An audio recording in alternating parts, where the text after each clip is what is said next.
আমি গাজীপুরে পোস্ট অফিসে নতুন পোস্টিং হয়ে এসেছে। সকালে কমল আমার রুমে চা নিয়ে এসেছে।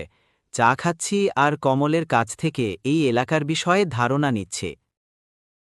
কমল হঠাৎ বলল, স্যার, এই অফিসে প্রথম দিন সবাই ভয় পায়। শুনছেন না, এখানে নাকি রাতে কেউ একা থাকে না। শাকিল সাহেব হেসে উড়িয়ে দিলেন। ভূতটুত কিছু নেই কমল, সব কল্পনা। সন্ধ্যা ঘনিয়ে আসছে, সবাই চলে গেছে, শুধু শাকিল সাহেব আর কমল।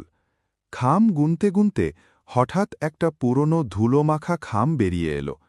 কালি প্রায় মুছে গেছে, কিন্তু ঠিকানাটা এখনও পরিষ্কার।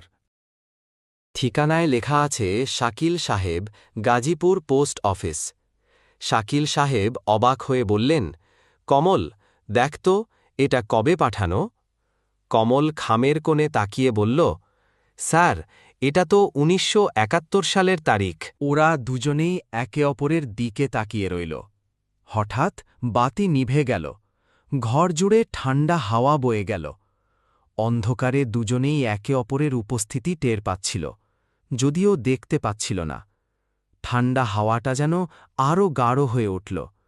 শিরশিরে একটা অনুভূতি দুজনেরই মেরুদণ্ড বেয়ে নেমে গেল। চাপা টেনশনে ঘরের আবহাওয়াটা থমথমে হয়ে উঠল।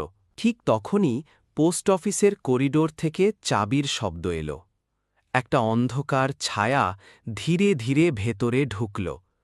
তার হাতে একটা ব্যাগ, ভেতর থেকে ফাটা কাগজ বেরিয়ে আসছে।